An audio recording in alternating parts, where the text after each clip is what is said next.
And when a machine is indistinguishable to the observer, to the judge, from a human, then you might think, right? Then you've identified a machine that seems capable of thinking. It's remarkable, and then we can evaluate whether, in fact, the machine has some kind of special capacity for conversational intelligence or other forms of intelligence. But the reverse Turing test, without saying what being human is, maybe something's dehumanized. Maybe the environment we're in, the techno-social environment we're in, is dehumanizing if humans within that environment are indistinguishable with respect to some capability. It could be conversational intelligence, like in the Turing test, but it could be something else, like how we relate to each other or whether we have common sense. There's different capabilities. When a human being in a particular environment is indistinguishable from a simple, predictable, programmable machine, that would at least identify a situation in which the human seems remarkable and the context and the environment seems remarkable. And then we can evaluate whether, in fact, humans in that environment are affected by the techno-social environment, by the technologies that have configured the environment, to lose or have some diminished capacity in a way that matters. That was Brett Frischmann, professor in law, business and economics at Villanova University. Brett is a renowned scholar in intellectual property and internet law, and he's also the author of Re-Engineering Humanity, which he co-authored with the philosopher Evan Selinger. The book explores the impact to society of big data, smart environments, and predictive analytics. In this fascinating episode, Brett is going to talk to us about reverse Turing tests, how we can better spot nudge creep, and also the potential impacts of prediction technologies in schools and universities. I hope you enjoy this episode with Professor Brett Frischmann. So, Brett, thank you so much for joining me here on Digital Mindfulness. It's a real thrill to have you on the show, and I'm really glad and I'm really fascinated to be talking about your new book, Re-Engineering Humanity. So welcome to the show. Oh, thanks for having me. It's a real pleasure to talk to you. So, Brett, I wonder if you'd introduce yourself to the audience, and I wonder if you'd talk to us a little bit about the book and why it's so important, but also maybe start with what was the avenue that led you to start thinking about and writing about the topics within Re-Engineering Humanity? Sure. So to introduce myself, I'm a professor of law at Villanova University. Really a university professor in law, economics, and business. I studied physics and math in undergraduate, and then went to engineering school and graduate school, and then went to law school, and have pretty much spent my academic career doing interdisciplinary work, always working at the intersection of law and other disciplines, economics, computer science, ethics, philosophy, and so on, and always trying to take a systematic and rigorous approach to doing that kind of interdisciplinary work. Sometimes that means spending the time to study with others, to sort of almost doing sort of mini PhDs in other disciplines so that I can get up to speed with a topic, and in many other circumstances that means collaborating, finding good collaborators to work with. And so that's been my academic career as a scholar for the last 20 years or so. And that's what I anticipate my future being for the next however long I'm lucky to keep doing it. The Re-Engineering Humanity book is a sort of a deep, systematic, rigorous look at the relationship between technology and humanity, or techno-social tools and humanity, really. So if my co-author, Evan Selinger, is a philosopher of technology. The two of us look at both at technology and very broadly as the set of tools. So that includes institutions and laws and social norms, as well as sort of the more conventional things one might think of as technology, and try to look at how the tools that we shape and create, in which we've always done, humans have done for millennia, how those tools affect who we are and who we can be as human beings, both individually and collectively, within and across, within particular the current generation, but really across generations. And the maybe the motivation for doing the book is there are many, really. The project of writing Reengineering Humanity was really sort of an 6 to 8 year long project at least, but it has its roots in earlier work.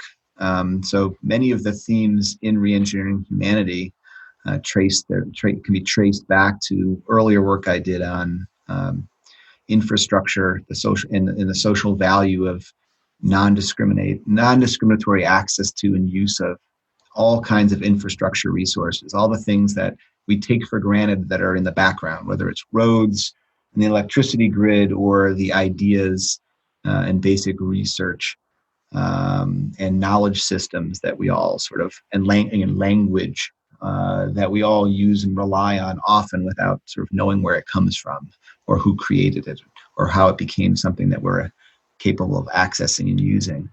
And so the early work on infrastructure really was the first 10 years of my career, along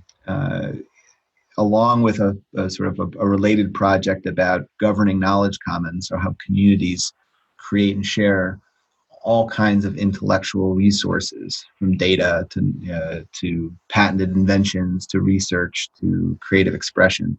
And that's still an ongoing project. And that's a series of books as well. The infrastructure book, the knowledge commons stuff, all sort of are background background research and ideas and concepts that led me to be thinking about human systems and technology and in the built or engineered environment and how it affects what we're capable of doing. At one point in maybe around 2010, 2011, I started thinking about an idea for something called reverse Turing tests. Basically, I had this concern that, sort of how would we know when a technology's dehumanizing in some way? So there's a lot of the, I read Nick Carr stuff and read a bunch of other work that was coming out sort of suggesting that technology was making people dumb or less capable of thinking for themselves. And a lot of the sort of public discourse would say, you'd have critics saying that this or that technology is dehumanizing. And I always didn't know what that meant. Like, what is it? I understand like slavery is dehumanizing. I understand that certain things are dehumanizing at like the extreme, but I couldn't quite wrap my head around what it meant to say, that your smartphone was dehumanizing, or that, some of our everyday technologies we rely on are dehumanizing.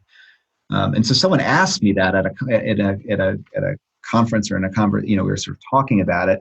And I said, well, one way you might think that it's, technology is dehumanizing is if it basically makes us or leads people to behave like machines. Gets us to be like, automatons. Like, that's one way you think about it. And then I'm not sure exactly how the idea came. I said, it's almost like you have a reverse Turing. If you had a reverse Turing test, you could identify when that's happening. And then we had a discussion about what that might mean. And that was one root of the idea that sort of started to grow over the next couple of years. And it became a major part of the Reengineering Humanity book, how do we know when technology is leading us is dehumanizing? Well, one way is to if we become indistinguishable from a simple machine. If we start to behave robotically or mechanically, or another way to see it is when we start to perform someone else's script. someone else has sort of scripted what our behavior should look like, and we're just following that script. Well, that to me seemed to be a pretty good way to start thinking about when a technology is dehumanizing. And so that led to, I mean, I should stop rattling on about this, but there's a whole bunch of different ideas and things I was working on and thinking about that started me thinking about the question. And then this idea of a reverse Turing test made me think I might have something to say about sort of a method or an approach to identifying and evaluating how tools affect who we are as human beings. And that's when I started sort of mapping out the ideas that, and that took a couple of years, mapping out the ideas for what would eventually become Re-Engineering Humanity. And I was fortunate. At one point, I was telling all of this over the phone to Ryan Kalo, a law professor at UW, University of Washington. And he said, well, you've got to meet Evan Selinger. And so I met Evan the day after Thanksgiving. We met that Friday after Thanksgiving, that evening, for a beer on the Erie Canal Trail. There's a little place, and we sat out there with a beer and started talking about our research interests and our ideas, and this idea of like, could we do, some kind of reverse Turing test? Like, does this make sense?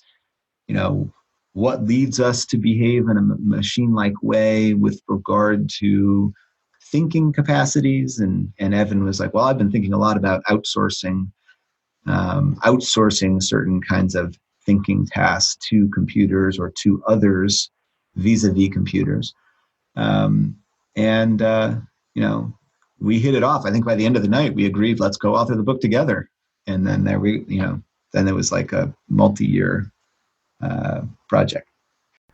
There's a great drive at the moment in IT discussions towards automation, and this permeates across the whole IT stack. Whether you're talking about marketing or whether you're talking about commerce or infrastructure, the discussions largely are the same.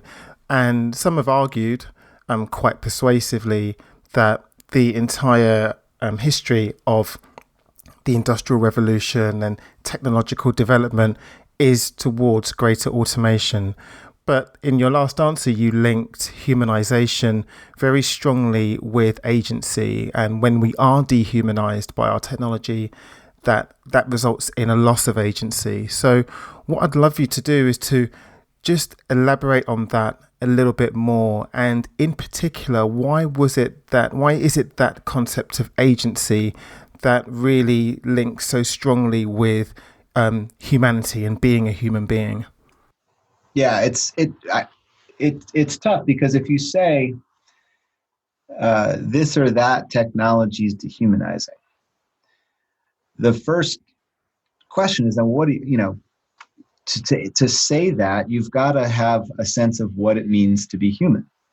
Like, what, how is something dehumanizing or actually, or humanizing? Like, what's your you have to have some baseline conception of what being human is to be able to evaluate whether a technology is somehow diminishing or detracting or enhancing whatever it is that you're talking about from that baseline.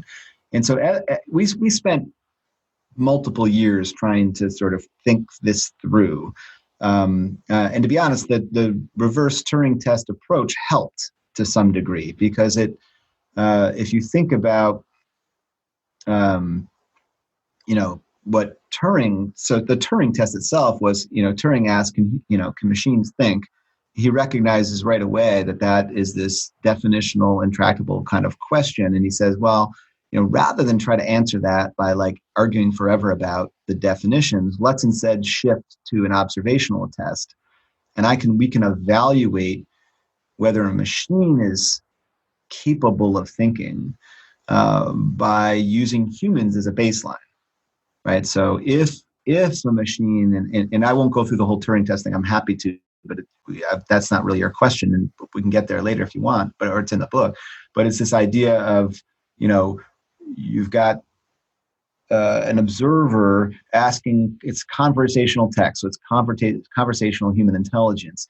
And when a machine is indistinguishable to the observer, to the judge, from a human with regard to that capability, then you might think, right? Then you've identified a machine that seems capable of thinking. It's remarkable, and then we can evaluate whether, in fact, the machine has some kind of special capacity for conversational intelligence or other forms of intelligence, yeah, et cetera, et cetera.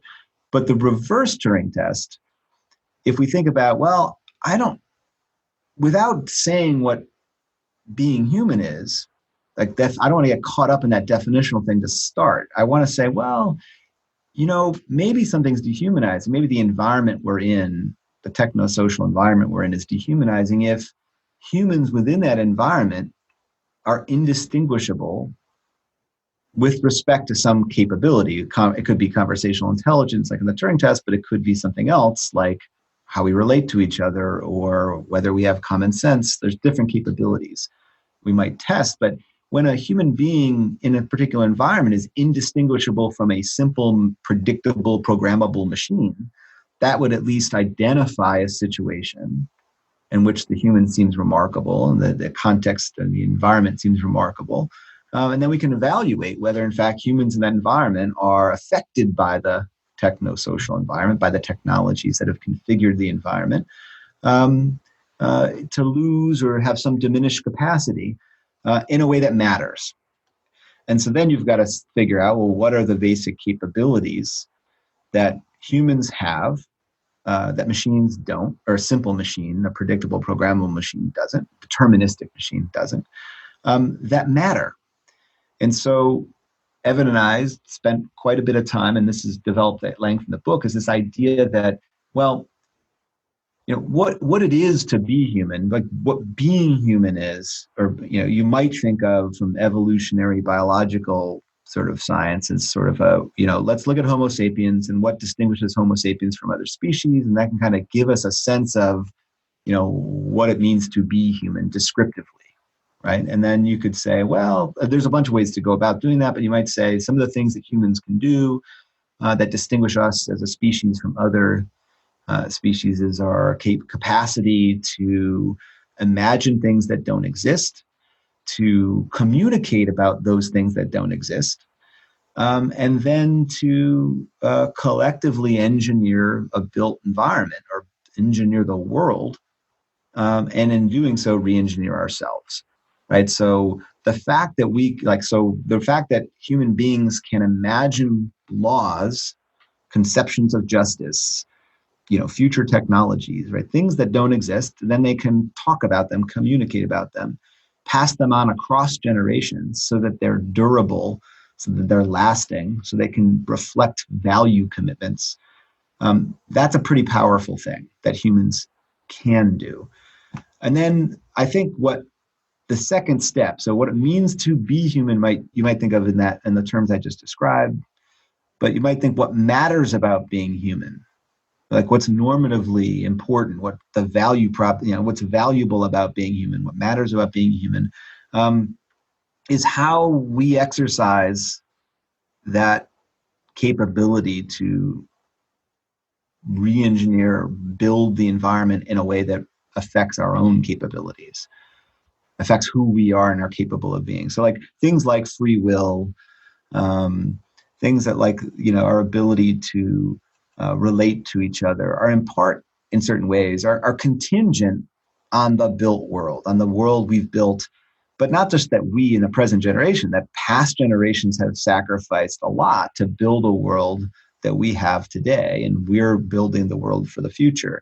And we're exercising those basic capabilities of imagining and collectively creating and sustaining commitments in the infrastructures and the institutions that we build. Like that is, so the way we would conceptualize humanity is what it means to be human is one thing. What matters about being human are those value commitments about who we are and we're capable of being that are sort of built into the environment and thus ourselves over time.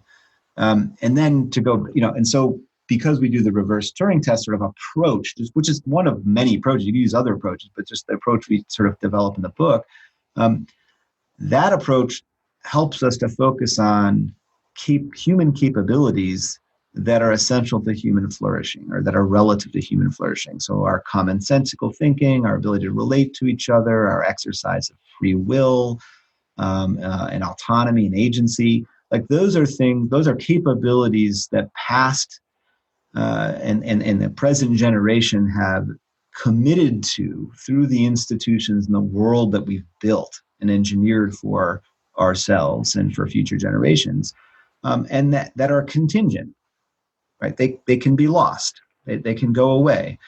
It's not inevitable that human beings will be able to exercise free will or common sense, or to relate to each other socially in a way that, you and I can read each other's cues, even though we can't, because right now we can't see each other on the screen. If we were in person, we would be able to. But that's not inevitable, right? Those capabilities can be lost. And the question is, how can they be lost? Well, they can be lost based on how we build the technologies and tools and the environment that we build. And so there's the idea about dehumanization or humanization is about how the tools and the world we build, the environments we build and reconfigure, enhance, enable, or disable, reduce, detract from those basic capabilities.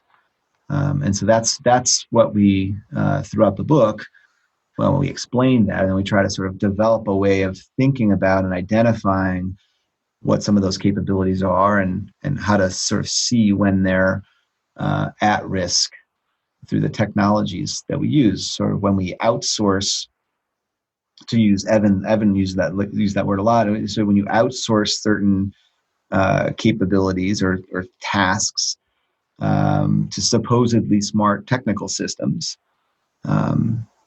you put at risk your own the capability that you're outsourcing. Not always. It depends on whether there are other opportunities to practice it, or whether it will atrophy over time. And those are the kinds of things that we need longitudinal, empirical work to study. And that's the kind of work that we, at the end of the book, we sort of suggest that some of the kind of empirical work that needs to be done that isn't currently being done because it's not fashionable necessarily to do. Brett, in the book, you make a strong mention about the impacts of Fitbits and other wearables. And it'd be really great if you can talk about different examples where the automation or where behavior direction from technology actually leads us into behaviors or to goal states that are actually desirous for us, and also the other way, when actually the behaviors that we're being directed towards don't impact positively upon us. Yeah, it makes sense. I mean, so we talk a bit about Fitbits or activity tracking in the very first chapter of the book. I mean, the positive feature of Fitbits is it can enable people to manage their own lives. It can provide you with an awareness of how active you are, so that you can make plans about how active you want to be. Right. So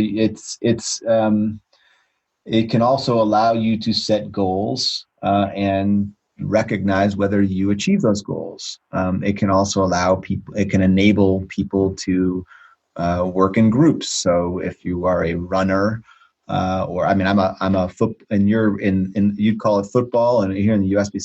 we call it soccer. But so I'm a soccer/football player.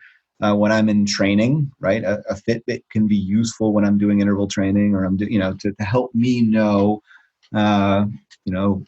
certain data about heart rate and how many steps I've taken and different things. Right? So like the fitness tracking technology, it's used in sports, for example, quite a bit, can be very useful when it enables people to know more about themselves and to plan their own activities. It's just a simple, to give the simple example of why it could be positive.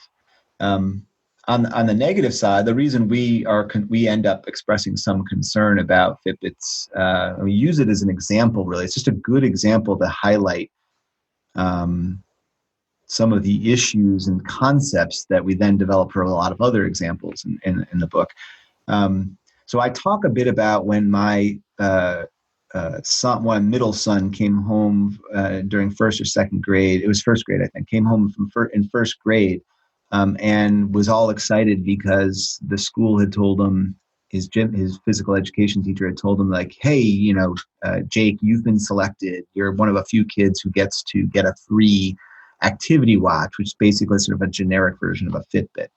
And you're going to get to participate in this program, and it's wonderful, and blah, blah, blah. And so he came home after school, like super excited, like, I'm getting this, this new Fitbit, and that school's going to give it to me, and it's going to be really cool.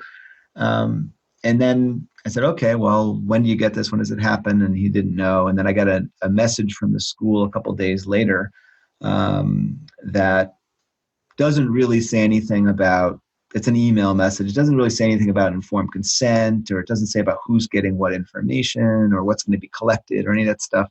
It's just very very, very, it's a pitch, basically. It's just sort of selling the idea, like, hey, this is wonderful. Your kid gets to participate in this new program. And they're like, don't worry about taking it off at night, or, just let them keep it on for 2 weeks straight. It'll collect the data. And then, if you want to talk to your teacher, they can, they'll talk, the phys ed teacher, they'll talk to you about fitness planning and stuff. And everyone in the community, by the way, who got selected for this, other kids who did, and their parents were just excited. Everybody went along with it. I went ballistic.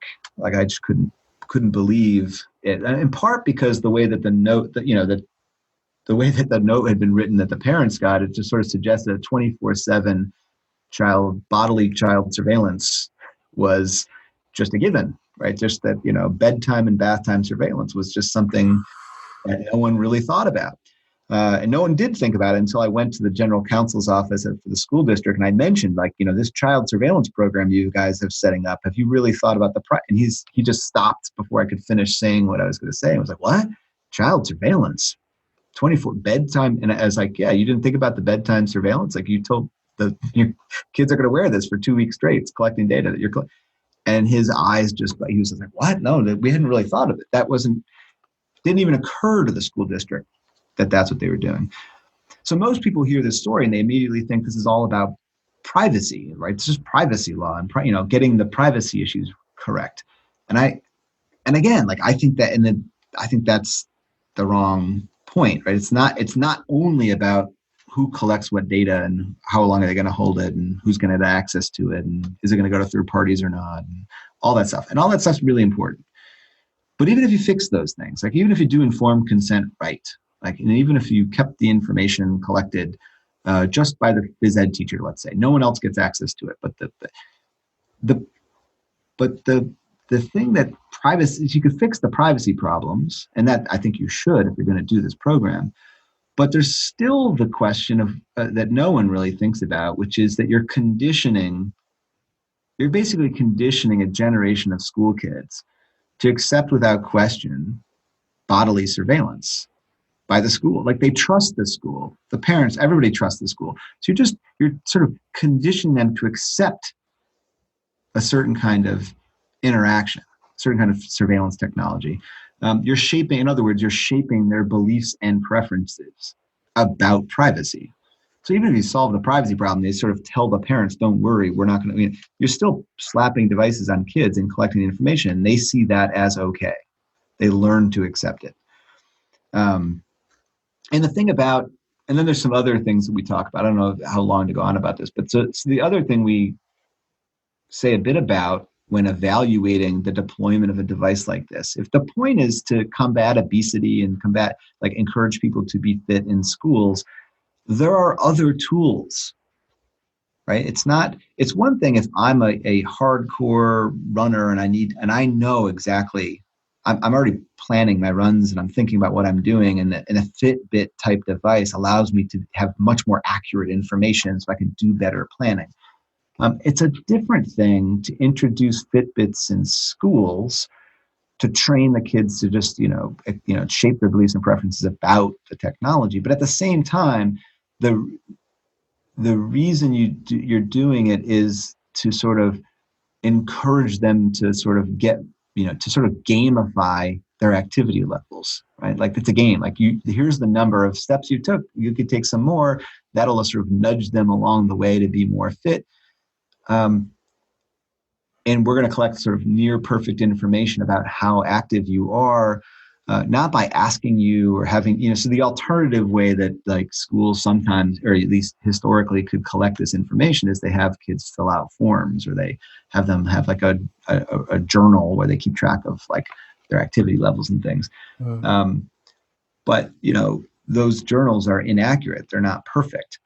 But the difference is at least the kids thinking about how active they are. Like they're engaging with the data and they're reporting it. They're thinking about what I want to report to my gym teacher and what I want other people in the class to know about my activity level. When you do it through the Fitbit, you're outsourcing sort of perfect data collection only because the kid's no longer involved in the data collection. And they're sort of like, you're taking a human out of the loop, and that's efficient and accurate. But it also means that the human who's still performing the activity, right, has no say. They don't deliberate. They don't think about who's getting information or what information or any of those things. So like I would say, like if you're going to do Fitbits in schools, not that I would necessarily advocate that you should, I think there's other ways to do it. But if you're going to, right, have the kids be the only people who get access to the data, or at least initially, and then have them report to the school teacher with the aid of having, I wore this Fitbit for the day. This is how active I was. And then I get to decide what to report. Right? I engage directly with the data. It tells me about how active I am, and then I can sort of report it on a paper form or in some other way to the teacher. Right? So then you're getting you're engaging the student with their own activity, with the data, as opposed to sort of circumventing them and just sort of providing the information to the school teacher or other third parties to sort of develop a fitness plan. And the real idea is just to nudge them. Anyway, so that I could go on and on about this, but those are the downsides are is that you train people. I mean, you train people, you shape their beliefs and preferences. That you outsource the thinking to this device, and the data collection to this device, and it's perfect, but you take the human out of the loop. And I guess the other downside is that I should highlight, because this is why we use the example in the book, is that we use it to set up the idea of creep, of function creep, which computer scientists will all know, or surveillance creep, which surveillance scholars know. But the idea, and I'm writing a paper right now about nudge creep, but the idea of creep is just you develop a tool for one purpose, you justify it for purpose number one, and then the tool, once used and deployed for purpose number one, it's that much. You find purpose number 2 through 10, and then 10 through 20, right? And so it doesn't need to be that much. It can be 1 to 2 to 2 to 3. But the point is, each time you use it for one purpose, it's that much easier to deploy it for another purpose. And a lot of times this is good. I mean, this is general purpose technologies and economics, like and infrastructure stuff. Like there's a lot of reasons why finding new uses of a given technology can often be quite beneficial for society. But in the context of social engineering, like engineering people, I'm a little bit more concerned about things like introducing Fitbits in schools, training students and parents, like, conditioning them, shaping their beliefs about the technology. And then, it's that much easier just to add another sensor. It's not just how active you are physically. Let's do mental attentiveness. Like, how attentive are you in class? Well, we can monitor that information too. And it's that much easier to convince everyone, hey, we can do that too, when you've already done the physical fitness, tracking and sort of, people have gotten used to it and accepted it. And then you say, well, we'll just add, it's very cheap. We just add another sensor and that'll enable us, they'll empower us to do the next bit of tracking and then social engineering. And then it's, moods, if we could just detect everyone's mood, we know who's happy and who's not happy in the classroom and in the hallways and on the bus and on the way home. And hey, if it's 24/7, we'll know how happy they are at home too. And I know it sounds like speculative sci-fi stuff, but you know what? In the book, we talk about these examples as if they are speculative. We sort of use them as what philosophers call thought experiments. Mm-hmm. And within a year of publishing the book, some of the things we thought of as thought experiments that were speculative, but trying to illustrate the path, they're already being developed. They're out there. Like what? What are some of the things that have come to pass? Well, the mood prediction technology in schools, for example. Like there are vendors, selling it. There's school boards, schools, getting on board. It's just once you've, I mean, once it's what is the expression that the camel's gotten his nose under the tent or something, like once you like sort of or the frog boiling in water, like once you've brought the temperature up subtly one step at a time, it's that much easier to keep going as people get comfortable with it. But yeah, the mood prediction. I mean, there's so many things going on. I mean, ed tech, I think, is like the big fighting ground for a lot of this stuff because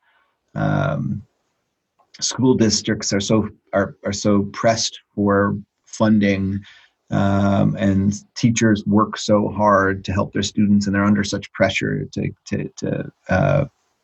meet metrics and perform, get their students to perform a certain way, that the promises of supposedly smart ed tech technology that can sort of personalize education and like detect, for each student, detect their mood, their attentiveness, their successes and failures, and then personalize the stimuli necessary to get them to get the uniform response that we all need to succeed. There's just so much pressure, and the technology vendors are quite persuasive. So it's just I mean, I think in the schools there's mood predict. There was a recent ProPublica analysis of aggression detection technologies where they have microphones in the hallways and they've got a machine learning algorithm that detects based on the pattern and the volume and whatnot of the voices in the hallway, like when you can make predictions of violence. It's just a simple microphone with a machine learning, with a sensor system. Like the deployment of this stuff in schools is one of the interesting areas where you just see it kind of creeping. Surveillance technology just creeps. So the Fitbits and activity watches are just a good first step to seeing how that process works. It is interesting you say that because I guess some advocates for this might say, well, if it helps us to, if this kind of technology helps us to detect maybe emotionally at-risk kids, then it allows caregivers, educators, to intervene much more quickly, if at all, right, for these kids that they might not necessarily have been able to detect before. Yeah, I mean, I think that's the pitch, and to some degree, there's a bit of truth to it. Again, I think this is where it pushes you into a comparison of different tools for sort of detecting and helping truly at-risk students. I mean, we had I remember being at Princeton, I think it was maybe a year and a half ago, for a meeting, an ethics and AI sort of meeting. And it had to do with there was an ed tech example, and there was a school teacher in the room, or a couple of school teachers, a number of schools. This is what's neat about some of the things that they do at Princeton in this regard, is it's open to the public, and they actually get people from the public in to these small room discussions. And there were a couple of teachers, but one of this one woman who was a 40-year public school teacher responded to an argument like the one you just made, and she said, "Look, you don't need to invest in like surveillance technologies throughout the school to detect the minority of students who are at risk for a variety of things, whether it's emotional or other sort of at-risk students. You need to invest in teachers." And teachers, she's like, in my classroom, I've been teaching 40 years. Like I could tell you quite easily who the students, and we know who the students who are at risk are. We don't necessarily have the resources to help them. We try, and the school district at times try. But it's not that there aren't signs, and there aren't that the school doesn't have the means for detecting. There may be people who slip through it they don't detect. But I remember her point being like this idea that you need to deploy, surveillance, really, complete surveillance systems within the school with like amped up sensors that are evaluating each person because of their emotion or because of their likelihood of, having issues of that are not necessarily emotional ones either, is way overblown. And her point was that we have those tools. Teachers actually are skilled. They are trained. They could always use more training in certain things, but it's humans do a pretty good job with a lot of those things. So anyway, I think it's an interesting debate. I just remember she stuck out in my mind because the way you just described it was exactly what one of the other attendees had that was sort of their counter as well. But it's like the claims that you need facial recognition in schools to stop terrorist threats in schools, or you need to stop like the gun violence in American schools by having facial recognition throughout the schools. And it's again, I think that's not proven. It's not proven that facial recognition is the best of the available sets of solutions to that problem. So, Brett, in your day-to-day role as a law scholar, I'm interested to know what role you think exists for policymakers and for lawmakers in this particular space that we're talking about, in particular with regards to the construction and deployment of humanizing technology. Yeah, I mean, I think that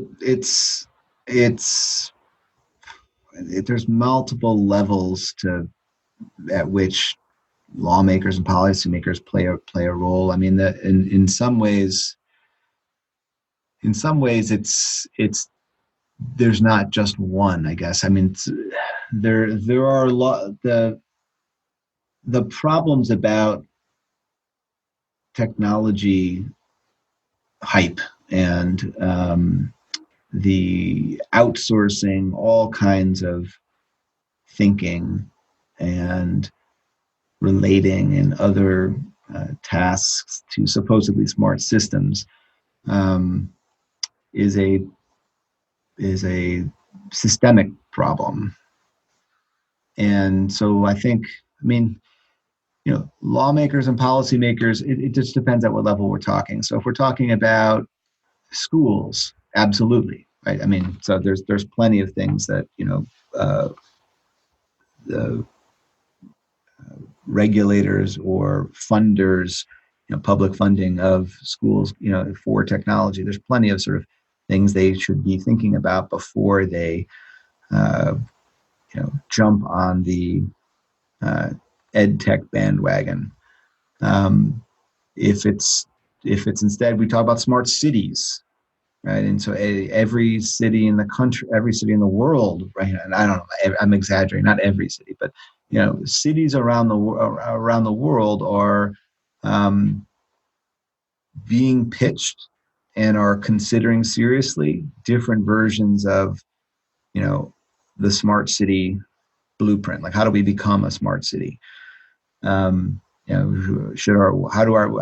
public infrastructures be smart? Our roads, our electricity grid, our schools, our hospitals, and what does it mean to make them smart? Right? There's a host of policy and legal issues involved with going down that path. We can go into that, or there's things like,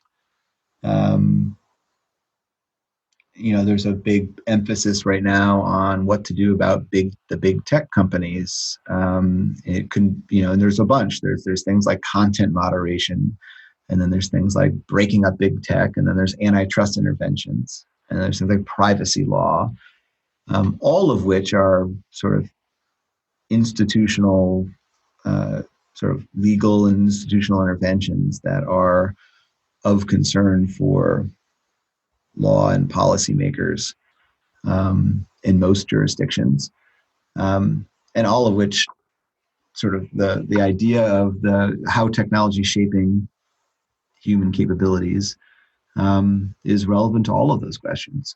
So it's kind of I think our book is a book that pretty much I think all policy, that policymakers and lawmakers should be reading and thinking about, engaging with some of the arguments.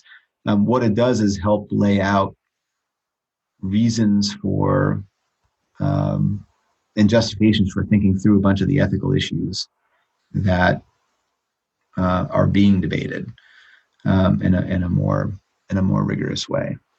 But yeah, I mean, I think Evan and I describe we describe a lot of the issues involving the re-engineering of humanity as we call it humanity's techno-social dilemma, and we frame it as a macro level, like sort of a wicked problem or a tragedy of the commons that's comparable in many ways to climate change.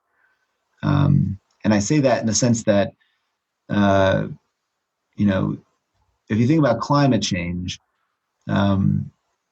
there's no silver bullet solution. Like, we need, first of all, in diagnosing the problem, there's not just one cause. You can't just say it's big oil or big coal, right?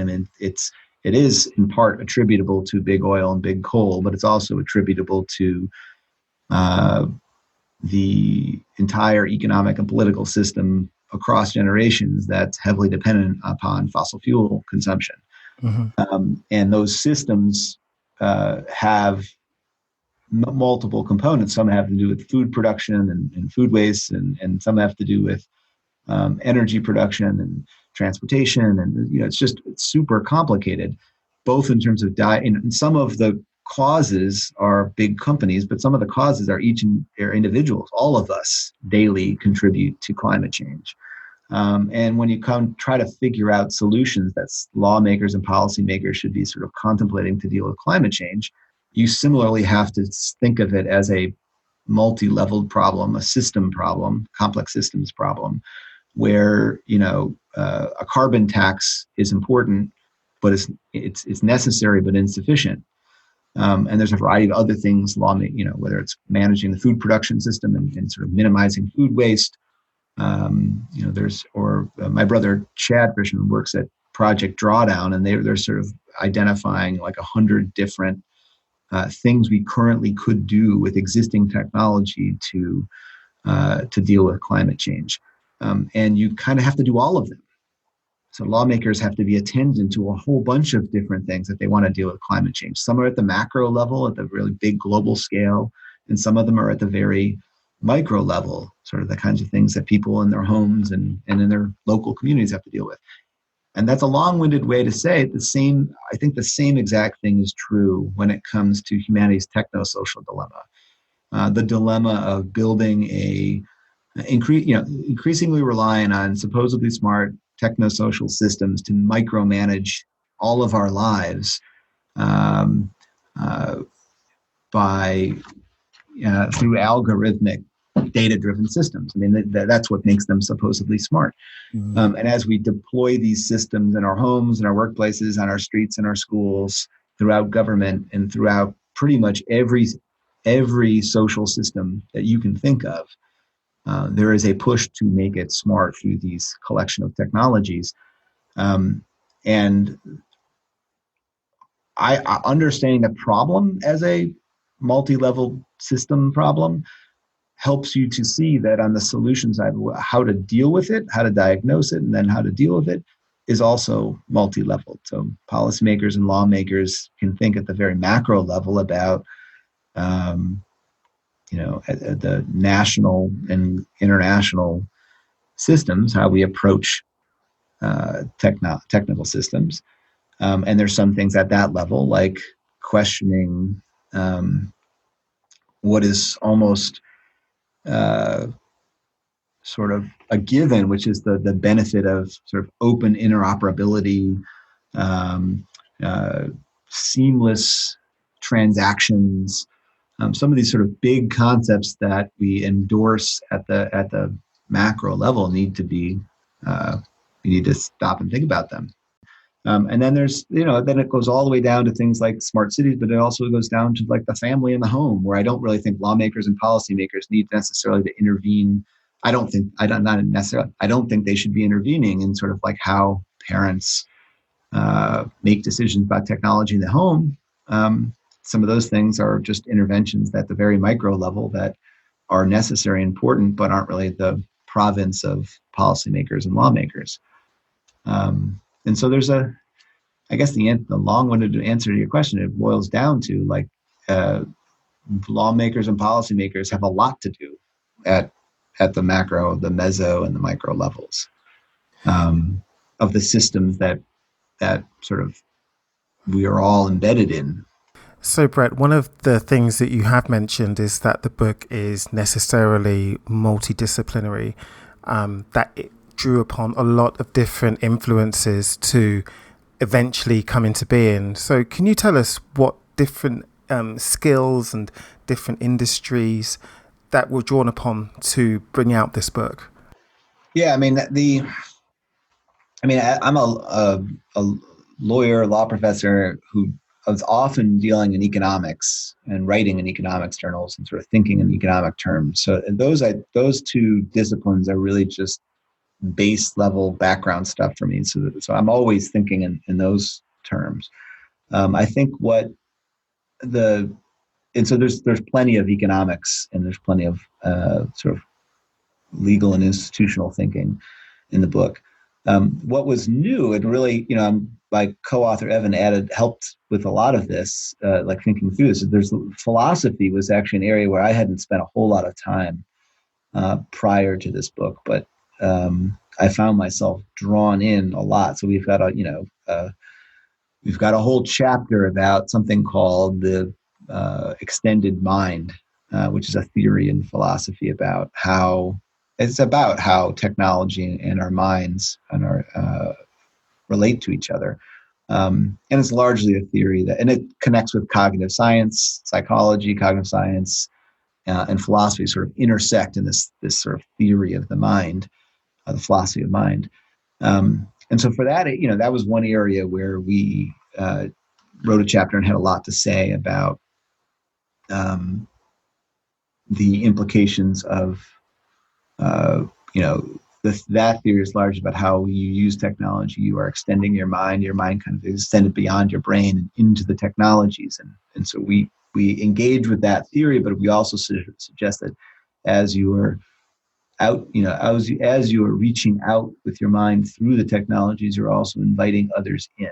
And that is something that the people who engage in that discourse often ignore at their peril, right? So as I'm using a smartphone to extend my mind so that I can think through my smartphone to use Google Maps or to use Google to search and find more information, I'm also inviting Google or Waze or whomever into my mind. And that sort of is an area where it's philosophy as well as cognitive science that are sort of important to our development of those ideas. And we, similarly in our free will chapter, we have a whole chapter on free will and engineered determinism, where we dig deeply into free will and basically try to add to the discourse in that field, at the same time making a set of arguments that we think everyone on this planet would care about, which is that what's most at risk in this dilemma that we describe is your ability to exercise your free will, is your capacity to think for yourself and determine upon reflection your own will, your own preferences, beliefs, values, and intentions in life.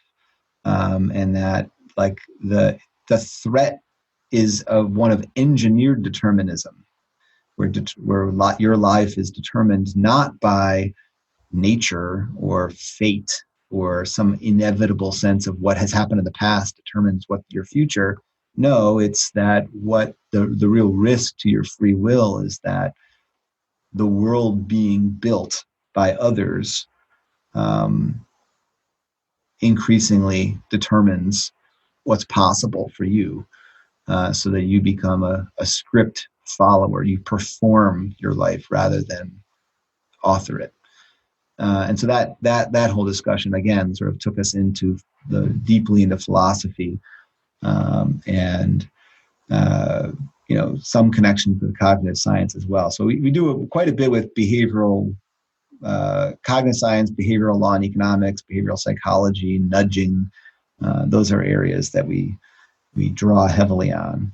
And then I'd say, obviously we have the big section, a whole part of the book that deals with these reverse Turing tests. That required us to dig deeply into the AI, the literature about artificial intelligence, and again, cognitive science, and then connecting that to philosophy. So I guess it's philosophy, economics, cognitive science, and within some of the fields of economics, I mean, we deal with micro and stuff, but also development economics in the sense that we sort of draw on Amartya Sen's capabilities approach as sort of a way to think about the capabilities that are essential for human flourishing. And so there's a bunch of different disciplines all coming together in a ways that I think are accessible throughout the book. And we use tons of examples and thought experiments to sort of engage the reader and sort of, I taught the book in a seminar last semester at the law school. And with the exception of one chapter on engineering humans with contracts, which has a bunch of law in it, the students, who are all graduate students in law, they all loved it. They all liked it, but they were like that. The coolest thing about the course is that it's like I'm catching up and learning on all these different disciplines in ways that I didn't really knew that they intersected. Which is probably like my happiest moment was at the end of this. I read the course evaluations and they're all sort of like, chiming in on how cool it was. And I'm like, yes, it worked. It worked. Like, which I think is the book is a good read on your own. I also think it's a cool book to read and talk with others about, like in small groups. I think that's where really, I did that with my students, and I was learning from them a ton, just hearing what the reactions were to different parts of the book. It was really that was a really fun way to do it. Of all of the other podcast guests that we've had on the show, some of the most fascinating discussions we've had are related to free will, and in particular when these different apps and services can almost substitute our natural proclivity towards negative actions, or when we can nudge us towards our goals, for example in financial services or with health and nutrition. So I'm wondering what you think about that, when the nudges and the lack of free will that we have sometimes in a digital space can nudge us towards being better. Yeah, I mean, I'm often accused of sort of Goldilocksing it, which is like, it's, or it's a conventional sort of lawyer's answer was like, it depends, or yeah, it's good and it's bad. Like, it depends. I mean, but it's true. I mean, I use technology. Evan and I are by no means anti-technology in the slightest. I mean, pro-tech. I mean, as you go back to the infrastructure book, and I'm sort of waxing very positively and utopian almost about the internet and digital network technologies that are built on top of it. And for many ways, I still believe a lot of that. So there are huge benefits. There are definitely ways in which, and same thing with nudging. Like I'm writing a paper right now on nudging humans, and it's critical of nudging and yet friendly to nudging, because sometimes some nudges are absolutely beneficial for society and the people being nudged. It's just that not all of them are. And the underlying logic of nudging is easily warped and used in ways that provide the illusion of choice and the illusion of, provide superficial benefits for the person being nudged, all the while benefiting third parties or others. Like when the choice architect who's architecting your choices and using behavioral data to sort of figure out how to help you overcome your biases is actually benefiting you slightly, but benefiting themselves or other third parties more, then it's an imperfect, at best, it's an imperfect nudge, but it's a nudge that very well might be you might be skeptical about. That doesn't mean that all nudges are bad. There are a lot of nudges that make great sense and that really are helpful to people. And the same thing is true of modern digital network technology. I tend to be quite critical of highly personalized, supposedly smart tech.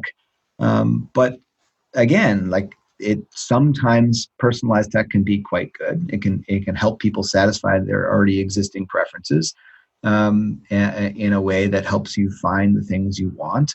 That is, of course, assuming what is you want is stable and already pre-existing, and you know what you want, and that the system that's personalized isn't shaping what your demands are in a way that is producing a response. So it's personalized stimulus to generate a response that is not necessarily a response that attends to your pre-existing stable preferences, but actually is, more in the interest of someone else.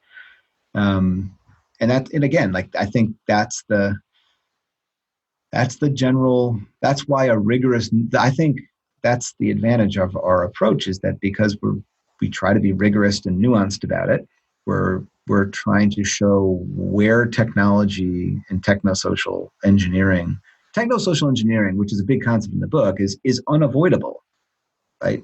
Even this podcast discussion, like I'm trying to persuade you to, you and I are engaged in a conversation. We're sort of shaping, we're trying to shape each other's beliefs and maybe those of the audience, right? The idea that is not, and technology is enabling us to have this conversation in a way that will reach an audience that we otherwise would reach. Like, all of those things in general are beneficial, especially in the abstract.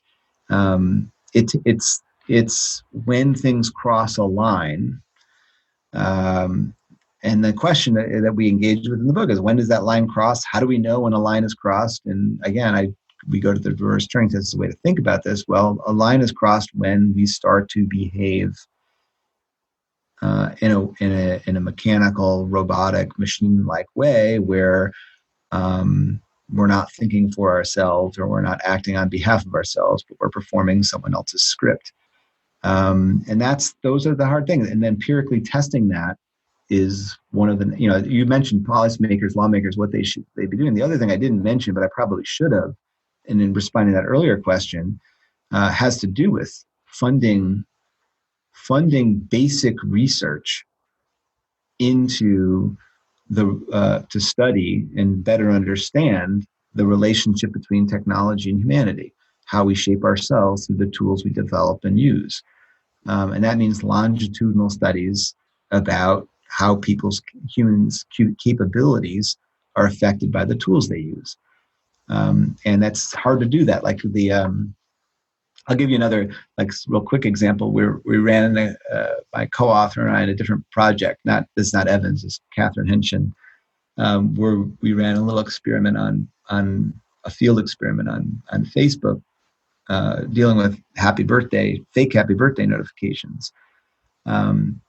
And it's interesting when you think about happy birthday notifications on Facebook. How do we evaluate that stimulus on Facebook? You might say, so many people are like, that's great. Then I get to, I know I wouldn't otherwise know your birthday. I wish you happy birthday. And some people like getting like a lot of messages on their birthday on Facebook. It makes them feel good. And all that, I'm not contesting that. But what Catherine and I did is we had Confederates basically change their birthday to a fake birthday. And we look at the fake. What are the response rates? Do people stop and think about the veracity of the signal? In other words, the fake birthday signal. And do they stop and think about what to say in response? Or do they behave automatically? So they're basically using system one rather than system two. They're just responding. They're responding without thinking about the signal, and they're responding with a scripted response. This may seem abstract, but like if I told you it was my birthday today, or you'd probably say happy birthday. If I saw you in the coffee shop and I tell the barista it's my birthday today, they say it's happy birthday. And if I tell you online, you get a notification from Facebook that it's my birthday today, and you respond happy birthday. Well, what's the difference? Whether it's on Facebook or it's in the coffee shop, the thing is, we're what's called weak ties. Like there's no reason, you don't really know my birthday. The barista at the coffee shop doesn't know my birthday. They have no reason to stop and think about it. So they respond with a social script. Whether that script's offline or online doesn't really matter.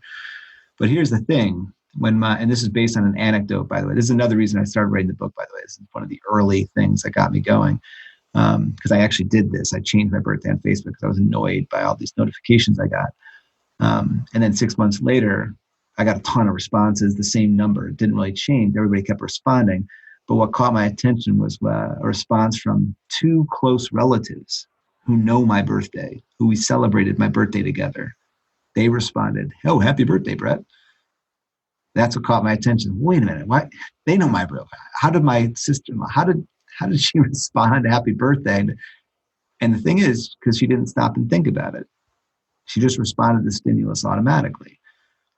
And her response was, "Happy birthday, Brett," like the very scripted response that she uses for all, people just use routinely. But that routine automatic response is what caught my attention. That's the signal, to me at least. It's not perfect. So Catherine and I are running an experiment to test this, and we need more tests like this on other platforms and in other contexts. But that's the troubling thing, right? That in that sense, Facebook is arguably programming an automatic machine-like response in a situation where the counterfactual, where someone would behave differently if they weren't on Facebook. If I told my mother in the coffee shop, for example, "Hey, Mom, it's my birthday," 6 months away from my actual birthday, she'd say, "What the heck are you talking about? I know, I carried you for 9 months. I know when your actual birthday. What are you talking about? It's not your birthday today." But when the same person responds to a Facebook notification, "Oh, happy birthday," on your fake birthday, that to me is an indication of something. Funny thing is, Facebook is about, one thing people celebrate about Facebook is it increases your social network, right? There's all these people who are your friends. What it does is it expands your social, your ties. You've got many more weak ties, right? But each of us can only manage the time and attention and emotional and social capital. We can only manage so many relationships. And so the question is, one of the questions is, when we manage many, many, many more weak ties in our lives, whether it's on Facebook or on Twitter or on LinkedIn or whatever, or whatever, Instagram or whatever other platform you want to focus on, when we start managing many, many, many more weak ties, at what cost to our strong ties? Right? Do we just become routine, automatic managers of weak social relationships, right? And pay less attention to our strong ties? This is just a question. I don't have the answer. These are the kinds of things that one would think we might care about. And the judgment, the evaluation of, do you want a world in which you've got, an incredibly large number of weak ties, and you're strong in very smaller number of strong ties, or the number of strong ties you have, the relationship is not as strong as it would otherwise be, right? That's a value question that I think we can engage with. I don't think there's necessarily a right answer, or that Frischmann's answer is necessarily Selinger's answer, or someone else's answer. But it seems like we should at least be aware of the trade-off, or the way in which the different technologies we interact with in the world that we're building affects our relationships. Brett, where is the best place for people to come and find out more about your work and connect with you? So I've got the Villanova website, the faculty website. Evan and I have a book website, so you can just reengineeringhumanity.com. It has links to stuff. I write. I've written a bunch of Scientific American pieces. If you go to Scientific American, you search for that and me, you'll find some stuff. Actually, the paperback's coming out in September, so folks can always grab it there. That's great. Well, Brett, thanks so much for spending some time with us today here on Digital Mindfulness, and congratulations on the paperback. It was a pleasure having you on. Oh, it's my pleasure. It's a lot of fun. Anytime.